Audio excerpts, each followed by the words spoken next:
ڕێزان بەردەوامین لە سەر پێشکەشکردنی بەرنامەی ڕوودا و مێژوو کاک دکتۆر ببوورە لەوێ مقاتعەم کردیت کە پەیوەندیەکانی خوالی خۆشبوو مستەفا بارزانی لەگەڵ پارچەکانی تری کوردستان و لەگەڵ پێشەوا قازی و شێخ مەحموودی حەفید و ئەوان یعنی تۆ پێت وایە وەک شاید حاڵێکی زیندوینە و ڕووداوەکانی مێژوو ئەم خلافە دەستێکی دەرەکی لە پشتەوە نەبووە هیچ کات هێزێک لە دەرەوە هانی مەلا مستەفای نایەوە بۆ ئەوی دژایەتی بزاوتێکی تری کوردی بکە لە دەرەوەی پارچەیەکی تری کوردستان پێت وایە خلافەکە تەنیا خلافی سیاسی و ئایدۆلۆژی بۆ لە ڕووی فکرەوە لە ڕووی کارکردن بۆ ڕزایکردنی ئینسانی کورد لەو دۆخ و بارە سیاسی کە ئەو دەمتیایە بووە ینی نەوای نبینی شتێک هەبوو من ئەوەی بزانم بۆ چوونی جیاواز هەبووە بڕوا ناکەم دەستی دەرەکی لە پشت هیچ لایەکیانەوە بوو بێ کە ویستێتی کێشە دروستکە ئەو لاهەیە بەڵام ئەشێت یعنی من خۆم نەمبیستووە بەڵام ئەشێت ئەوەندەی کە تۆ ئاگادار بیت ئەوەنێ من ئاگدارم ئەوەیە دووەمین شتێکە بوو مەلا مستەفا بیرڕایەکی تایبەتی خۆی هەبوو ڕێی وا بوو کە لە کوردستانی عێراق ئێمە خەریکی شۆڕشی ئەیلولین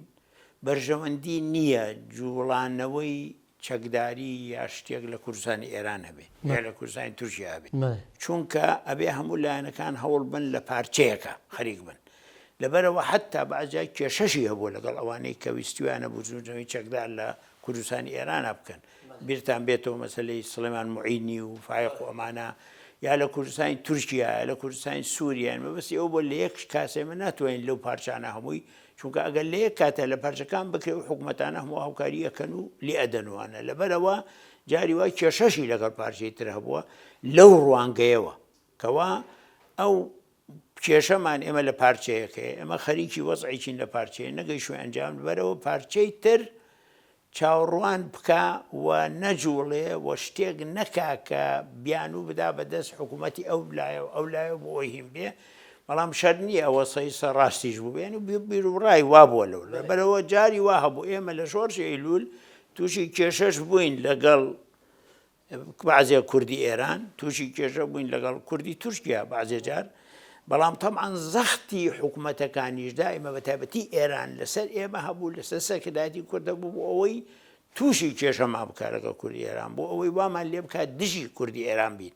وامان لێ بکەن دژی کوردی تورکیا بین چونکە ئەوان هەمیشە ئێستش ئەو دەوڵەتانە کە ئەیانەوێ کەوا کێشە لە بینی ئێمە و لە بینی مەسەن بەپەکەکە ئاڵێ تەرۆریزم بە پەژاغەڵێت بۆی کێشە دروستکە لە بین تۆ ئەوانە یعنی ئەمە هەیە ئێستاش ئەو کاتە هەبوو ئەوانە و مەلا مستەفا بۆ چوونەکەی ئاوا بوو وەکو پێم وتیە بەڵام ببوورە کاک دکتۆر مەلا مستەفای بارزانی لەناو خودی پارتەکەی خۆش یا کێشی هەبوو ینی ئەوەندەی کە قسە لەسەرەوە کرێ ئەم کارکتەرە سیاسیە هەندێک جار زۆر تاگلایەنانە بڕیاریاوە ینی ئەو کەسی یەکەمینا ئەو پارتە بووە بە حکمی ئەوەی کە کەسی یەکەم بووە لە بڕیاری شاکەسی یەکەم بووە کەمتر ڕاوێژی بەوانی تر کردووە بۆ نمونە ئەو دەمەی کە ڕۆژنامەی خەبات پێم وابێت لە بەغا چاپەکرێت دەرئەکرێت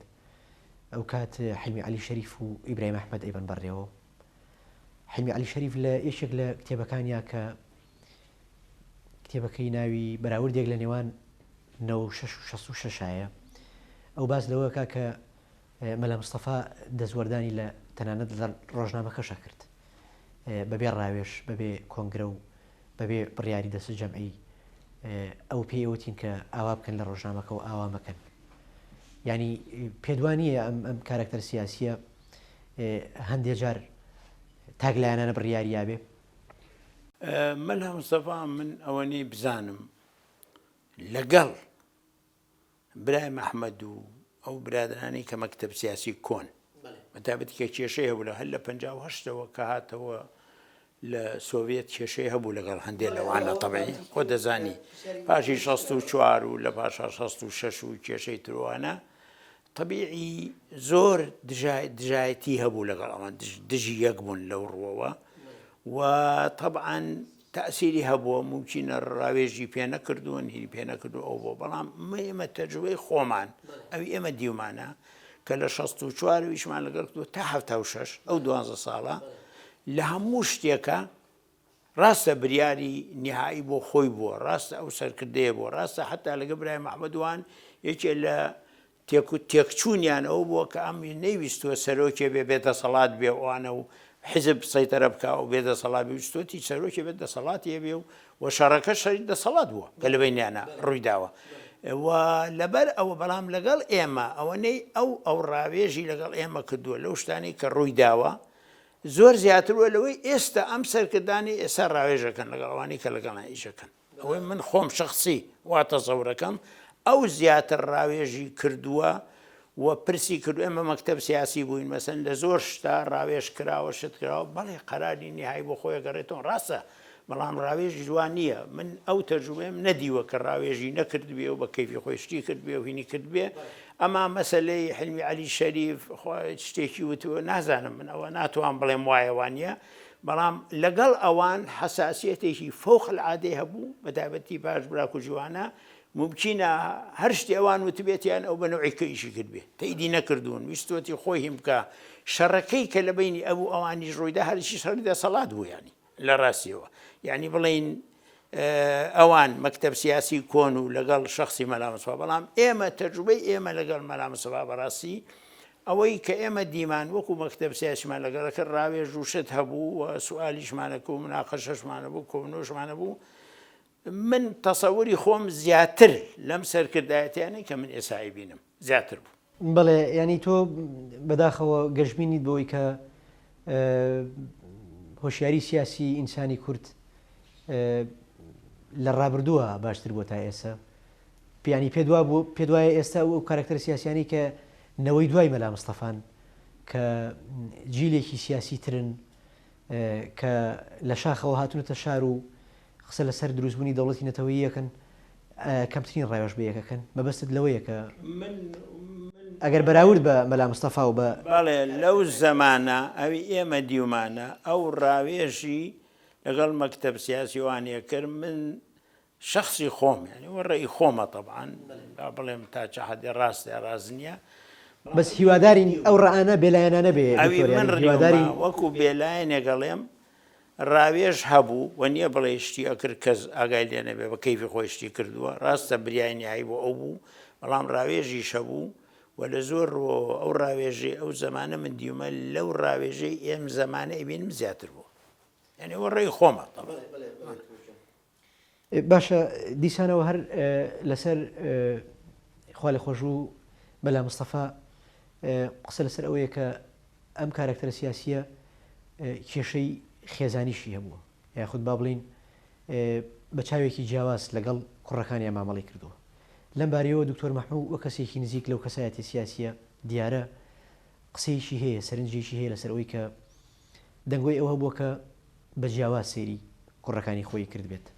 لە بەخشینی پۆستی سیاسیە لە بەخشینی ئیمتیازی سیاسیە شتی لەم جۆرە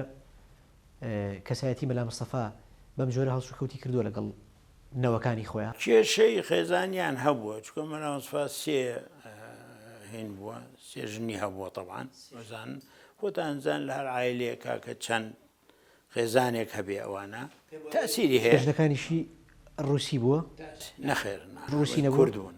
لە رووسیا لە سۆڤێت زەواجی نەکردووە مەلا مستەفا من نەمبیستووە ئەوەندەی کە جەناب بازەکەی بەس من نەمبیست و معلوماتم لێ لەسەری بەنیسبەت لەبەرەوەی کێشە ئەبێ و بەعزی کێشەی توندیشی لەگەڵ هەندێک وەکو عوبەیدوڵڵا و لەگەڵ لوقمان وانە هەبوو و ئەو کێشەی پەیوەندی بە کێشەی ناو عەشێرەتی بەرزانی شەبوو چکە وەختی خۆی شێخ ئەحمەد هەمویانی کۆ کرد وەک شێخ ئەحمەد وەفاتی کرد شێخ عوسمانی کوڕی چوو لەگەڵ حکومەت ڕۆی لەگەڵ حکومەتی عێراق عوبەیدوڵڵا و لوقمان وانەش لەگەڵ ئەو تەیدیان کردی ناکۆی کێکە بوو لە نێوانە ناکۆکی هەبوو لە بینی ماڵی مەلا مستەفا و ماڵی حەمەد ئاغای مێرگە سووری ئەم شتانە هەبووە طبعاً جا ئەو کێشەی خێزانیانە ئەمە تەسیم هەر مەسەلە خێزانی ئەویش نەبووە یعنی مەخسەم ناو عەشیرەتەکە ئەوانە هەبووە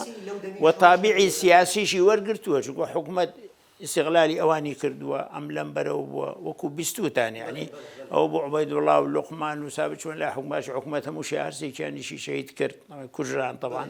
لەولا عوسمان چوو ئەویشیان کوشت حکومەت بەس ناکۆکی هەبووە ئەوە لە بینیانە ئەو ناکۆکیانە قزمێکی خێزانی بووە قزمێکیشی مەسلەی عشاعیر لە بینی عشیرەتەکە هەبووە یانی دکتۆر جان دەچینەوە سەر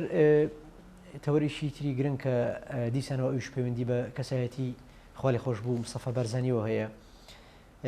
لە پەیوەندی سیاسی و دیبلۆماسی ئەو کاتی شۆڕشە ئەمە بە خاڵێکی گەشیش ناوزە دەکرێت لە مێژووی سیاسی و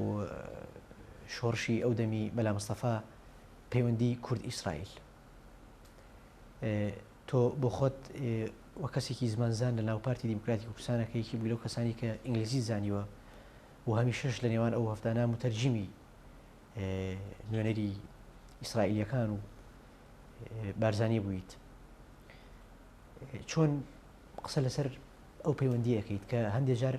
ئەم پەیوەندی بە خاڵێکی گەش بۆ شۆڕشی کوردی ناوزە دەکرێت کورد تەمان کە شۆڕشی ئەیلولی هەبووە لەبەرەوەی هەمیشە شەڕی لەگەڵ کراوە و حکوومەتی عێراق هەمیشە بە شەڕ وەڵامی داوەتەوە پێویستی بە هاوکاری لاینی تر هەبووە هاوکاریەکە لە ئێران و دەستی پێکردو ساڵی 62 وانە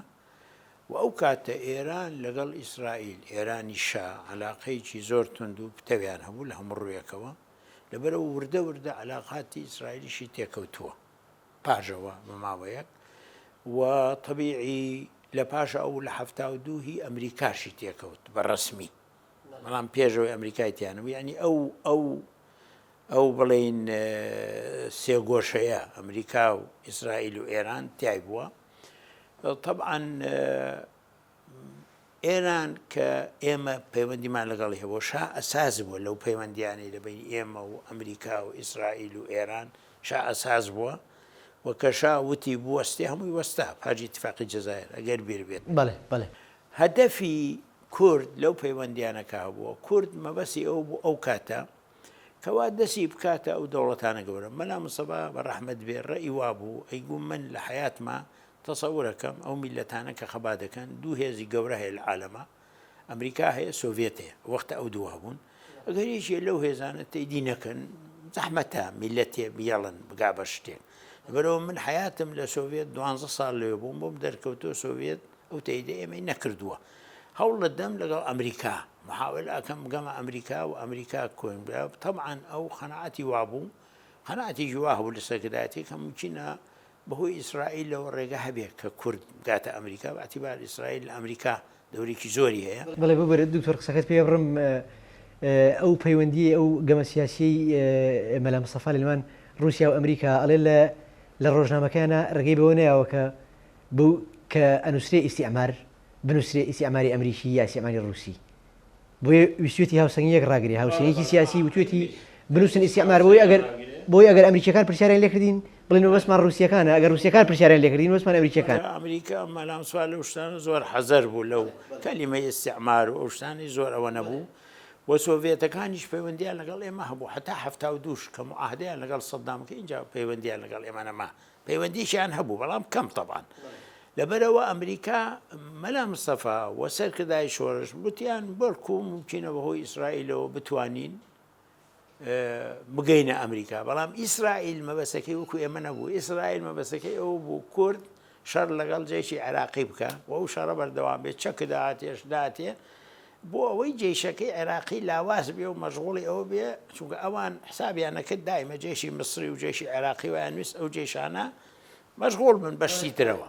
یعنی تۆ بەتەمای شتێ بووی ئەو بەتەمای شتێکی ترەوە بوو نەتیجە نهایەتیشی هاتووە هیچ فایدەمان لەو پەیوەندیانە نەکرد نەگەیشتە ئاسێکی سیاسی پاشەوە شاژ نەهێش بگاتە ئاسی سیاسی کە شا مەبەسی ئەو بوو یارمەتی شۆڕشی کورددا تا ئەو شۆڕشە بتوانێ بەرامبەر بە هێزی سەدام و بە هێزی حکوومەت و بە پێیاوانی یارمەتی زیاد کرد بۆی کە معاهدەی سۆڤێت و سەدام کرا بۆی بەرەنگار ئەو ترسا لەولاوە بەڵام کە دیشی ئیتر وردە وردە وای لێ هات مەسلحەتی خۆی هاتە دی و سەدام تەنازولی بۆ کرد اتفاقی جەزائیری کرد و کوردی بەجێهێش کە کوردی بەجێهێش ئیسرائیلیش و ئەمریکاش و هەموو بەیەکەوە کوردیان بەجێهێش شا کلیلەکە بوو لە ئیشەکە لەبەرەوە ئەوە بەو شێوەیە بوو ئەو پەیوەندیانە دکتۆر تۆ پێ من ئێمە سوودمان لەو پەیوەندیانە وەرنەگرت بە نوعی کەتم وامان تەسەورە کەشتی زۆر هینە بێ بەڵام زەرەیشمان لەو پەیوەندیانە کرد پێدوانی ئەمە لاوازی عقلی سیاسی کورد لاوازی سەرکردایەتی کورد کاراکتەری گەورەی کورد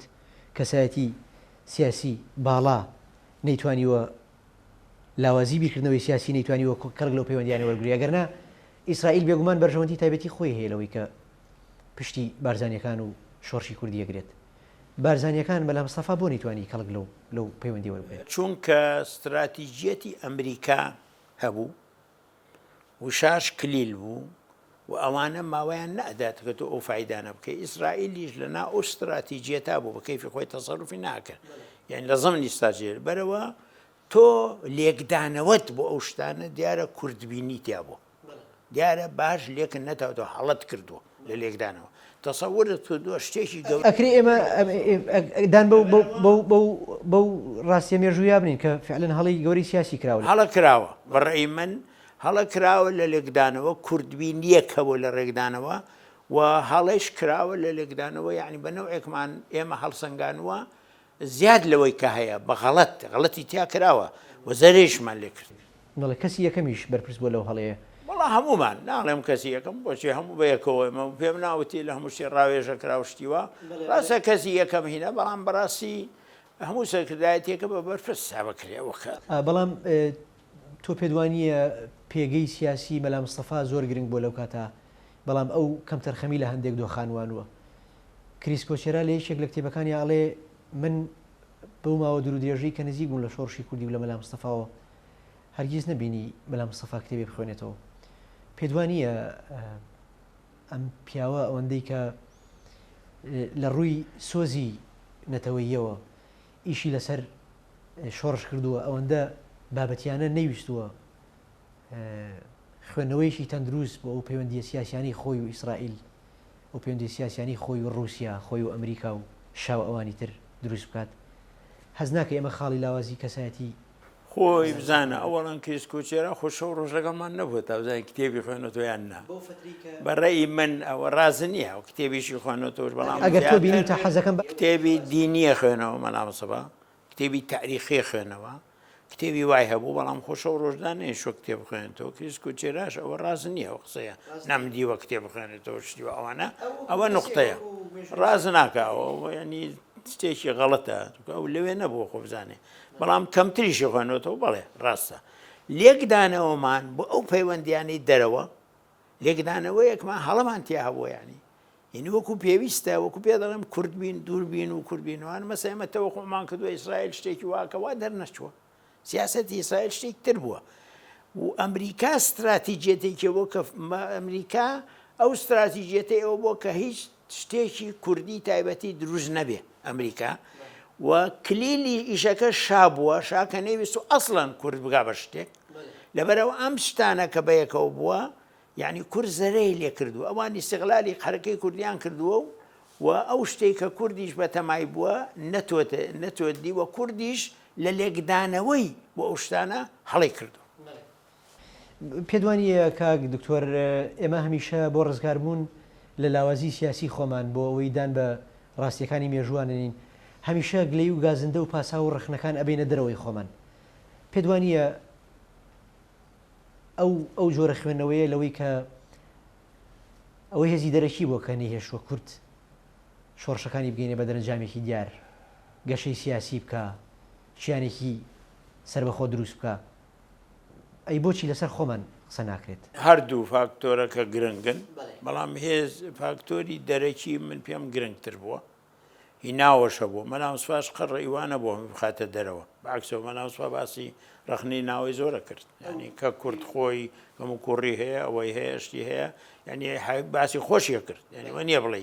بەڵام طبیعی من ڕێی من فاکتۆری دەرەوە دەوری گەرگە بووە وەزعی جوغرافی سیاسی ئێمە کە ئەوە عاسی بووین لەمەنی ئەم دەوڵەتانە هیچیان دۆستی ئێمە نین ئەوەش هینی هەبووە نە بەحرێکت هەیە نە شتێکت هەیە دووەمین مەساڵحی دووەلی لەگەڵەوە نییە کە تۆ چونکە حسابی تورکیا زیاترەکە ئێران زیاترەکە عەرەب زیاترەکە نەوت زیاترەکە هەمووی لە تۆ مهمترە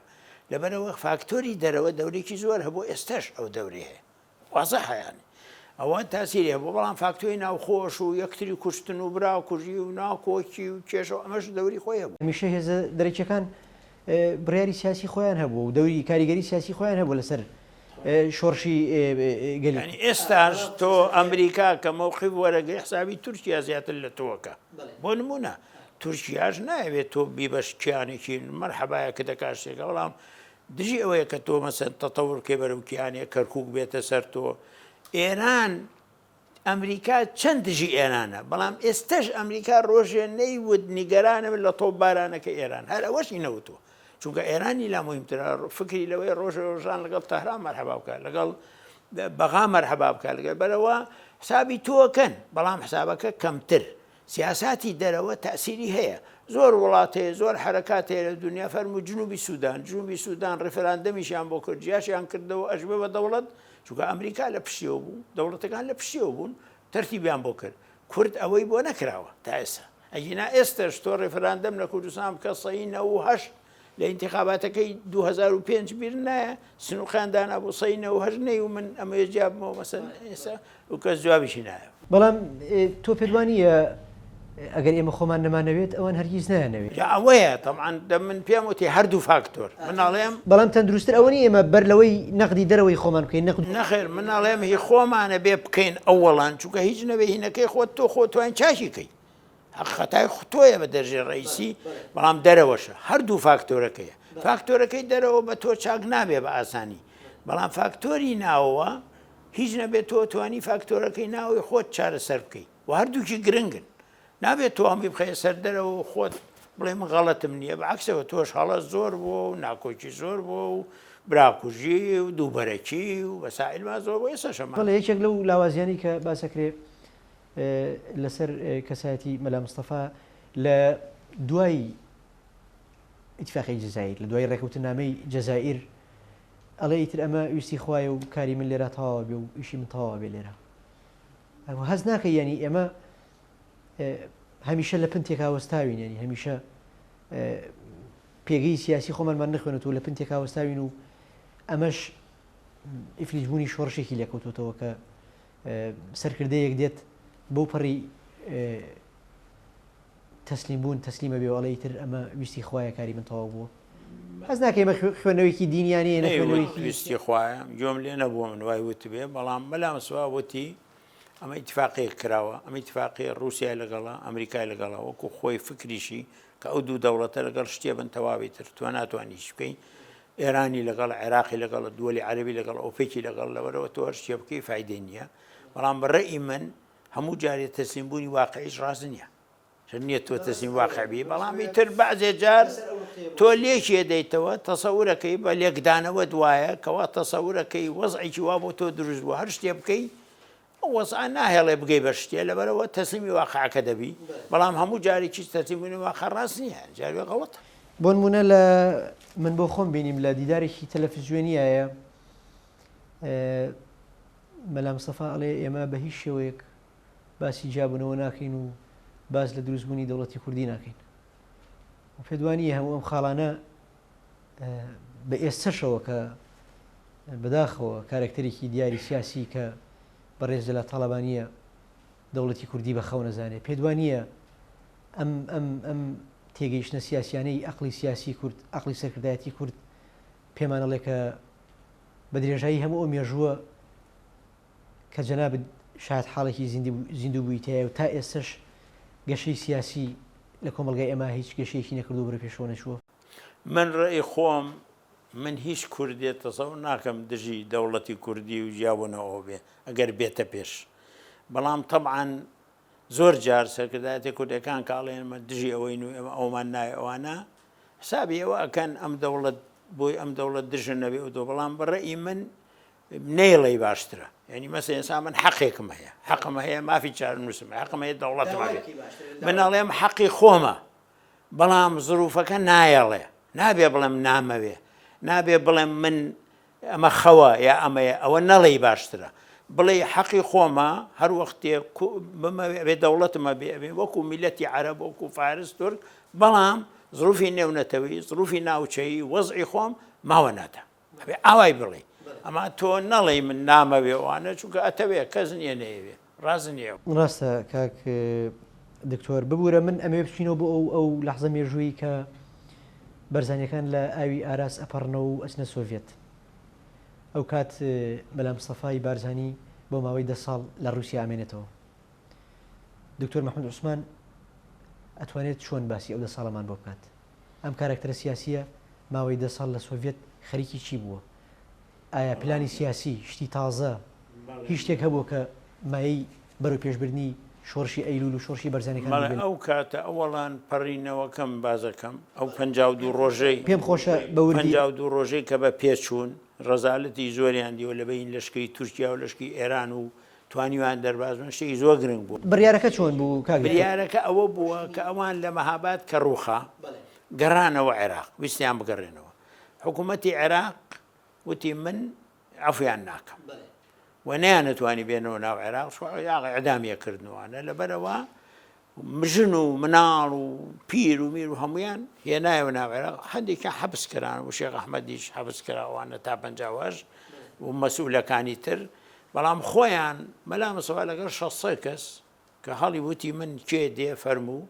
ڕۆیشتن بەرەو سۆڤێت. طبعاً مغامرەیەکی گەورە بوو، ئاسان نییە تۆ بەلایەکە بڕۆین لە تەرتیب بکردمێنە هیچ 52 ڕۆژ بەڕێوەبی لە بینی تورکیا یعنی ئەمە ڕێپێوانێکی زۆر گرنگ بوو، کوشتاریان تیا بوو، شتیان تێ بوو، گەیشتنە ئاوی ئارازیش ئاخر نەفەر مەلا مەسەوا پەڕیوەتەوە. ئەمەش دەلیلی ئەوەیە کە پیاوێکی خۆپەرست نەبووە، کە پیاوێکەوە نەبووە خۆی یەکەم کەس پەڕێتەوە و خەڵەکە بەدوایەوە.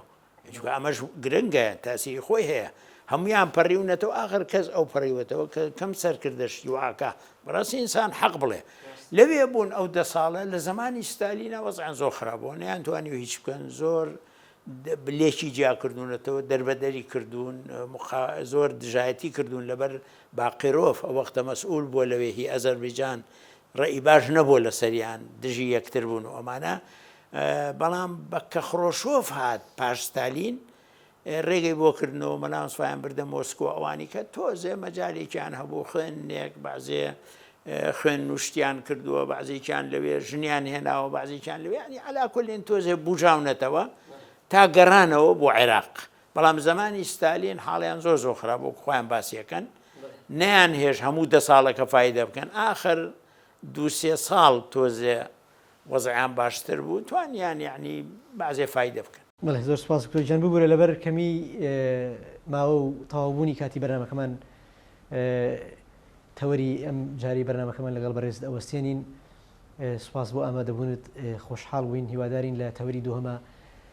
بێلایەنانەتر بوێرانەتر دەست بخەینە سەر دیوە کەشف نەکراوە و باس نەکراوەکانی ئەو مێژوە دوو دێژەی کە بەڕێسان وەک شایەت حاڵێکی زیندوو کارتانتیا کردو. زۆر سپاس. بەڕێزان